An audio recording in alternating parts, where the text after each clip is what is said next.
प्रिय छात्राओं, नमस्कार। आज हम 10 रूपक के द्वितीय प्रकाश में नायिका भेद, नायक नायिका और इनके कौन कौन से लक्षण होते हैं, कौन कौन से गुण होते हैं, इनके भेद प्रभेद कौन से हैं, उन सब के बारे में पढ़ चुके हैं। अब नायक नायिका में जो सात्विक भाव होते हैं, जो इन्हें अलंकार कहा गया है, वे कौन कौन से हैं, सत्व भाव आदि जो हैं, उनसे उत्पन्न होने वाले अलंकारों का हम आगे यहाँ वर्णन करेंगे। अत्र अथ योषित अलंकाराः। अब यहाँ पर योषित अलंकार अर्थात अलंकारों का हम प्रयोग करेंगे कि नायिकाओं में कौन कौन से अलंकार होने चाहिए। कि यौवने सत्वजाः स्त्रीणाम अलंकारास्तु विंशतिः। कि यौवने युवावस्था में स्त्रियों के सत्वजाः सत्व से उत्पन्न होने वाले विंशतिः अलंकाराः 20 अलंकार होते हैं। अर्थात यौवनावस्था में सत्व से उत्पन्न होने वाले 20 अलंकार स्त्रियों के होते हैं। तात्पर्य यह है कि शरीर पर धारण किए जाने वाले अलंकारों की तरह ही शरीर के सौंदर्य की वृद्धि करने वाले कुछ शारीरिक विकार परिवर्तन होते हैं। ये शरीर की शोभा बढ़ाने वाले होने के कारण ही इन्हें अलंकार भी कहा गया है। इसलिए अलंकार से तात्पर्य जो शरीर को शोभायमान करते हैं।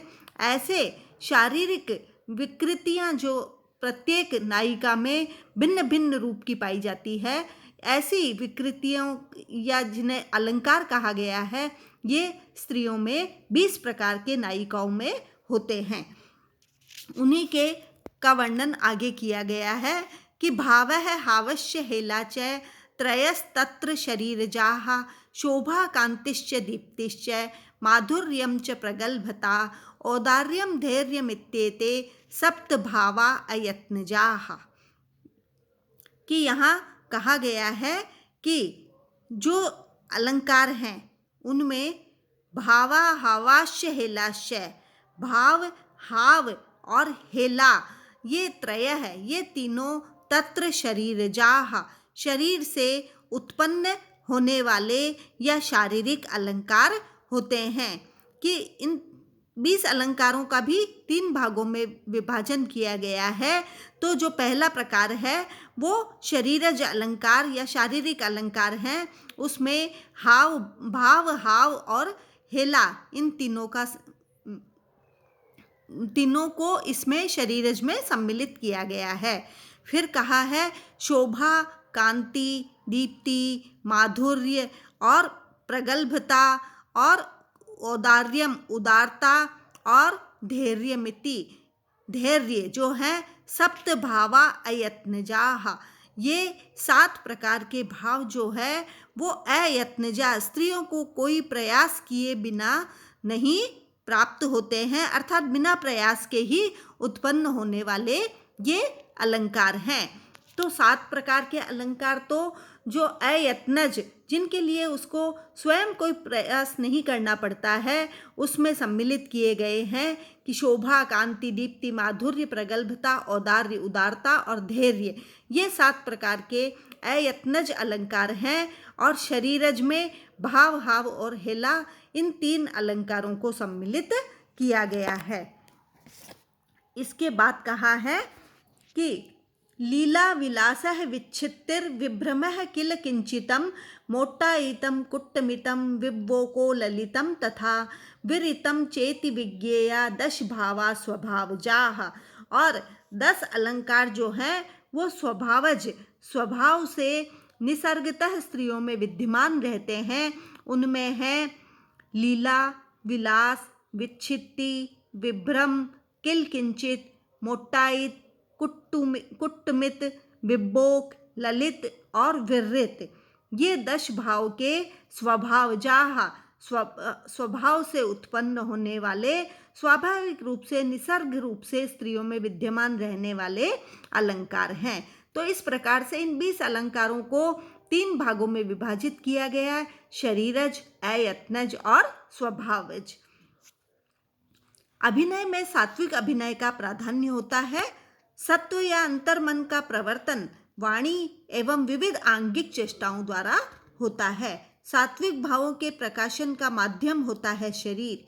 इसमें अव्यक्त रहने वाले मानसिक भाव, रोमांच, अश्रु आदि के यथोचित रसानुरूप प्रस्तुत किए जाने पर अभिव्यक्त हो जाते हैं, जिनसे नाट्य प्रयोग रसमय हो जाता है। इसी कारण सत्व अर्थात अंतर मनोभाव के उपयुक्त प्रदर्शन में अन्य अभिनयों की अपेक्षा अभिनेताओं को अधिक प्रयत्न की आवश्यकता होती है। इसका कारण यह है कि यदि अन्य विधियों द्वारा आंतरिक चित्तवृत्तियों का प्रकाशन न हो, नितांत न्यून मात्रा में हो, तो इससे अभिनय के उद्देश्य बाधित हो जाते हैं।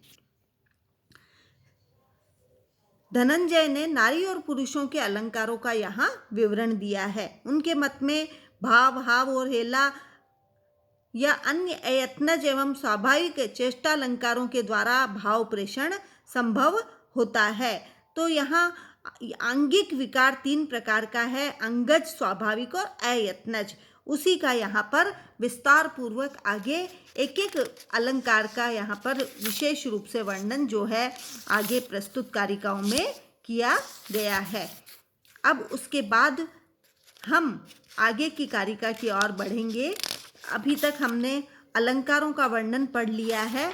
उसके बाद जो अंश आता है वह है अथ नेत्री कार्यांतर सहायान आ है, कि अब नायक के जो कार्यांतर कार्य जो होते हैं उसके अंतर्गत आने वाले विभिन्न सहायकों का भी यहाँ पर वर्णन किया जा रहा है कि मंत्री स्वम वो भयम वापी सखा तस्यार्थ चिंतने, कि मंत्री जो नायक के अर्थ चिंतन में जो मंत्री होता है वह सहायक या सखा के स्वरूप होता है, अथवा वह स्वयं ही अर्थ की चिंता परीक्षण निरीक्षण करता है, अथवा दोनों नायक और मंत्री ही मिलकर उस विभाग को देखते हैं। तो वह नायक के समान ही अर्थ चिंतन जो करता है वह मंत्री अथवा सखावत होता है, उसको मंत्री कहा गया है। मंत्रिणा ललितः शेषा मंत्री स्वायत्त सिद्धय है।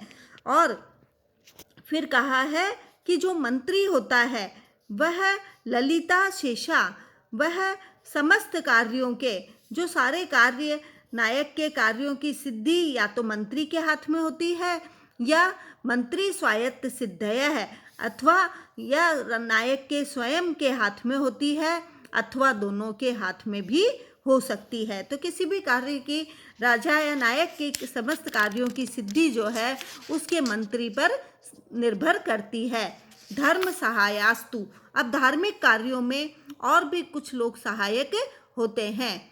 तो इस तरह से यहाँ पर समस्त धर्म सहायों में सुरित कुमार अटविका दंडे सामंत सैनिकाः अंतःपुरे वर्षवराः किराता मूकवामनाः म्लेच्छाभीर शकाराध्याः और स्व कार्योपयोगिनः, कि राजा के अंतःपुर में वर्षवर, नपुंसक, किरात, गूंगे, बोने, म्लेच्छ, अहीर और शकार आदि का नाटक में सन्निवेश किया जाना चाहिए।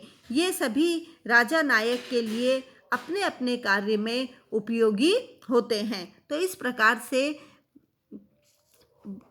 ये सभी सहायक के रूप में नाटक अथवा रूपक के अंतर्गत इनकी सहभागिता रहती है। विशेषांतराम आ है कि ज्येष्ठ मध्य अधमत्वेन सर्वेषां च त्रिरूपता तारतम्य आद्य यथोक्तानाम गुणानाम चोत्तमादिता, कि ज्येष्ठ इति नायक और उसके सहायकों में ज्येष्ठ, मध्यम और अधम ये त्रैविध्य 3 प्रकार के भेद जो हैं वो हो जाते हैं। अर्थात उत्तम, मध्यम और अधम भेद से इन सभी प्रकार के पात्रों के 3 प्रकार होते हैं। इनकी उत्तमता, मध्यमता और अधमता गुणों के आधार पर निर्धारित की जाती है और गुणों की विशेषता उनके परिणाम, न्यूनाधिक्य आदि पर ही निर्भर करती है।